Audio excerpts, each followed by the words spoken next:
কদিন আগে একটা কথা বলি শুনুন, কথা প্রসঙ্গে বাবা যখন বললেন, এখন ইউটিউব চ্যানেল, ইউটিউব প্রত্যেকটা মানুষের কাছে এমনভাবে পৌঁছে গিয়েছে, আপনারা না জানা জিনিসগুলোকেও কত সুন্দরভাবে তাদের মাধ্যমে পাচ্ছেন। কোথায় কোন গ্রামে কত ভালো কীর্তনিয়া রয়েছে, হ্যাঁ, ইউটিউব যদি না থাকতো আপনারা কিন্তু অত দূর দূরান্তরে গিয়ে গিয়ে সন্ধান করতে পারতেন না। আমি প্রচুর কমিটির ভক্তদের দেখি তারা ইউটিউব থেকে কীর্তনিয়াদের বেছে নিয়ে তারা আসরে কীর্তন করাচ্ছেন, সবাই আনন্দও পাচ্ছেন। তো ইউটিউব একটা এত সুন্দর জিনিস যার মাধ্যমে কত ভালো ভালো প্রতিভা, এই যে কাঁচা বাদাম ভাইরাল হয়ে গেল, নন্দিনীদি ভাইরাল হয়ে গেল, অরুণদা ভাইরাল হয়ে গেল। কাদের জন্য ভাইরাল হল? আবার ওই যে রানু মণ্ডল, হ্যাঁ, সবার মনে আছে তো? তাই এই যে এত কিছু ভাইরাল হচ্ছে কাদের জন্য? এই ইউটিউবের জন্য। তা এই ইউটিউবের মাধ্যমে আমরা এখন অনেক কিছু জানতে পারি, অনেক না জানা জিনিস, অনেক তথ্য, অনেক প্রতিভা আমাদের কাছে উঠে আসছে। তা এইবার দেখুন, প্রত্যেকটা জিনিসের যেমন ভালো আছে তেমন মন্দও আছে, ঠিক তাই না? প্রত্যেকটা জিনিসের যেমন একটা দিক ভালো, একটা দিক মন্দ। যেমন ফেসবুক, ফেসবুককে অনেকে ভাবে যে ফেসবুকটা খারাপ জিনিস। খারাপ জিনিস না, ফেসবুকের মধ্যে এত সুন্দর শাস্ত্রীজিরা এত সুন্দর বক্তৃতা দেন। এই যে আজকেই শুনছিলাম, আমরা বলি না যে আমার দশাটা খুব খারাপ চলছে, এই দশা চলছে, ওই দশা চলছে। তাই একজন শাস্ত্রীজি বলছেন, जिनका दिशा खराब हो उनका ही दशा खराब होता है, जिनका दिशा खराब हो उनका दशा खराब होता है। যার জীবনের দিশাটা ভালো নয় তারই দশাটা খারাপ। কত সুন্দর কথা। তাই ভালো জিনিসগুলো আমরা কিন্তু ফেসবুক থেকে নিতে পারি, কিন্তু আমরা কি করি, যদি মনে কোনো রাস্তায় কেউ অ্যাক্সিডেন্ট হয়ে মৃত্যু যন্ত্রণায় ছটফট করছে, তাড়াতাড়ি সেটা আগে আমরা ফোনের মধ্যে ক্যাপচার করছি। কেন না? ফেসবুকে দেব, হাজার হাজার লোক দেখবে, ভিউয়ার্স বাড়বে, সবাই কত কমেন্ট করবে। মানুষটাকে যে কিভাবে তাড়াতাড়ি বাঁচানো যায় সে চিন্তা করছি না, কতক্ষণে সেটা নিয়ে ফেসবুকে দেব, 5টা বন্ধুকে দেখাবো, সেই চিন্তায় আমরা ব্যস্ত। তাহলে এটা মিসইউজ, জিনিসের অপব্যবহার করছি আমরা। আচ্ছা, এই যে ইউটিউব, কদিন আগে এই যে চন্দ্রযান, আপনারা নিশ্চয়ই শুনেছিলেন। বাবা দু একটা কথা বলছি, একটু ধৈর্য ধরে বসুন, কিছু মনে করবেন না। কথা প্রসঙ্গে বাবা যখন বললেন সেই জন্য বলছি, সব জায়গায় তো বলার সুযোগ হয় না। তা চন্দ্রযান, আমাদের বিজ্ঞানের প্রযুক্তি এত ওপর দিকে উঠেছে যে আমাদের ভারতের জাতীয় পতাকা, অশোক স্তম্ভের ছাপ ওই চাঁদের মাটিতে পড়েছে। এটা আমাদের কাছে কত গর্ব। তা একজন ইউটিউবার ভাই আমাকে এসে বললেন যে দিদি, আপনি যদি এই সম্বন্ধে দু একটা কথা বলেন তাহলে আমরা খুব আনন্দ পাবো। আমি বললাম ঠিক আছে বাবা। তা আমি আসলে বললাম যে এরকম চন্দ্রযান, আমাদের চন্দ্রযান 3, হ্যাঁ, আমাদের বিজ্ঞানের প্রযুক্তি এত উন্নত হয়েছে, তো চন্দ্রযান আমাদের চাঁদে গিয়েছে, আমাদের ভারতের জাতীয় পতাকা অশোক স্তম্ভ সেখানে সুন্দরভাবে, যেটুকু বলা, যেটুকু আমার সামর্থ্য, হ্যাঁ, যেটুকু আমার জ্ঞান, সেটুকু বললাম। ও বাবা, সেখানে উনি থাম্বনেলে লিখলেন কি, অনুরাধা দিদি বললেন চন্দ্রযান পাঠিয়ে কি লাভ হলো, এই টাকায় গরিব দুঃখীদের খাওয়ালে কাজে দিত। এটা কিন্তু মন্দ দিক। মিথ্যা দিয়ে কোনোদিন প্রতিষ্ঠিত হওয়া যায়, হ্যাঁ, মিথ্যা দিয়ে কোনোদিন প্রতিষ্ঠিত হওয়া যায় না। কিছুদিনের জন্য প্রতিষ্ঠিত হবে, বেশি দিনের জন্য না। একটা মিথ্যে কথা কৃষ্ণের কথাই বলেছিল কুরুক্ষেত্রের যুদ্ধে, হ্যাঁ, রাজা যুধিষ্ঠির, অশ্বত্থামা হত ইতি গজ। এইটুকু মিথ্যে কথা কৃষ্ণের কথাই বলার জন্য ধর্মরাজ যুধিষ্ঠিরকে স্বর্গে যাওয়ার পথে নরক দর্শন করে যেতে হয়েছে। তাহলে আমাদের অবস্থা কোথায়? আমরা সনাতন ধর্মকে আরো উপর দিকে তুলব, ভক্তদের মাঝে তুলে ধরতে গিয়ে আমরা মিথ্যার আশ্রয় করে নিজেদের প্রচার প্রসার করছি। এবার সেখানে ঘটনাটা কি হলো, হাজার হাজার লক্ষ লক্ষ মানুষ তারা কিন্তু এই থাম্বনেলটা দেখেই মন্তব্য করে যাচ্ছে, আপনি কীর্তনের কি বোঝেন, আপনি বিজ্ঞান পড়েন না, আপনি এ সম্বন্ধে এত কথা বলার সাহস কি করে পেলেন, যা নয় তাই অশ্লীলভাবে কমেন্টে আমাকে গাল মন্দ করে একেবারে একাকার করে দিল।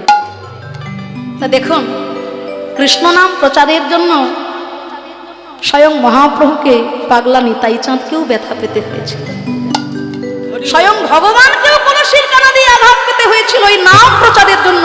তো আমরা তো নরকের কীট, কোথাকার কে, ওই সামান্য দু একটা কমেন্ট আমার ব্যথা লাগলো বটে, কিন্তু আমার এটাই খারাপ লাগলো যে ভাই, তোমাদের ভালো করার জন্য তোমাদের কথা মতো আমি সত্য ঘটনাটা তুলে ধরতে গেলাম, কিন্তু তোমাদের নিজেদের ভালোর জন্য তোমরা আমাকেই সবার কাছে ছোট করলে। তাতে যদি তোমাদের ভালো লাগে, আনন্দ হয়, বেশ করেছো, আরও করো। তা সেই জন্য কোনো কন্ট্রোভার্সির কথা আমার মনে হয় আমার মতো এত নগণ্য কীর্তনিয়ার দ্বারা বলা সম্ভব নয়। তিনি তার চিন্তাভাবনায় যে কথা বলেছেন, মহাজনরা আছেন, আমার কাকা আছেন, সেই বিচার তারা করবেন, কিন্তু আমার মতো একজন নগণ্য কীর্তনিয়ার এ সম্বন্ধে বলাটা উচিত নয়। তবে হ্যাঁ, একটা কথা আমি বলবো, সব ইউটিউবার ভাইরা কিন্তু খারাপ নয়। এই যে আমরা কিছু কিছু কীর্তনিয়ারা এমন ব্যবহার করি ইউটিউবারদের সঙ্গে, আসরে দাঁড়িয়ে আমরা তাদেরকে বলি যে তোমরা এখানে ভিডিও করতে পারবে না, দূর করে তাড়িয়ে দিই। অনেক কমিটি কীর্তনিয়াদের যখন নিয়ে আসেন, ইউটিউবাররা এলে তাদের কাছ থেকে টাকা চায় যে আমাদের এত টাকা না দিলে, এত হাজার টাকা না দিলে তোমাদের বসতে দেবো না, দাঁড়াতে দেবো না। আরে বাবা, ওই ইউটিউবার ভাইদের জন্যই তো তোমরা কীর্তনিয়াদেরকে এত তাড়াতাড়ি খুঁজে পাচ্ছ। হ্যাঁ, যাদের জন্য তোমরা কীর্তনিয়াদের এত তাড়াতাড়ি খুঁজে পাচ্ছ, ভালো ভালো প্রতিভাদের ঘরে বসে খুঁজে পাচ্ছ, তাদেরকে আসলে জনসমক্ষে এত অপমান করতে তোমাদের আজকে বাধে না।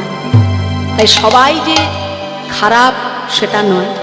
কিছু কিছু মানুষের উদ্দেশ্যে আমি বলবো, ভাই, তোমরা সনাতন ধর্মকে এত সুন্দরভাবে আনাচে কানাচে, অলিতে গলিতে প্রত্যেকটা মানুষের কাছে, ভক্ত অভক্ত সবার কাছে এইভাবে তোমরা বিলিয়ে দিচ্ছ। এখানে তোমাদের অনেক কৃতিত্ব, কিন্তু সেই জায়গাটা তোমাদের রাখতে হবে ভাই।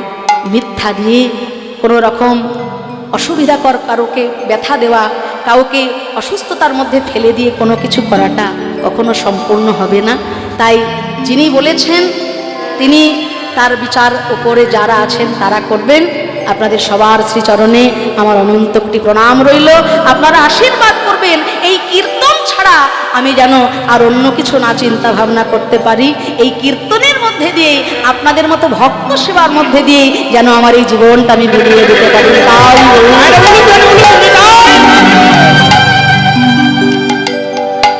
জয় রাধে, জয় নিতাই, জয় নিতাই। তাই বলছে, চন্দ্রার্ধং কলশং ত্রিকোণ ধনুষী খং গোষ্পদ প্রষ্ঠিকা। প্রষ্ঠিকা মানে পুঁটি মাছ। মায়েদের বাদ বাকিগুলো মনে থাকুক না থাকুক, এটা মনে থাকবে। বলে কৃষ্ণের পায়ে পুঁটি মাছ আছে, এটা আমাদের মনে থাকবে নাকি গো মা? সব মনে থাকবে? বাহ বাহ বাহ, খুব ভালো। তাই যে পুঁটি মাছ, এটা কৃষ্ণের বাম চরণে এলো। কোথা থেকে এলো না, সত্য যুগে সত্যব্রত মনু। সময় কত হলো? সময় তো চলে যাচ্ছে। তা সত্য যুগে সত্যব্রত মনু তিনি অনেক দান করেছিলেন। তা অনেক দান যখন তিনি করলেন, তার মনে হয়ে গেল অহংকার।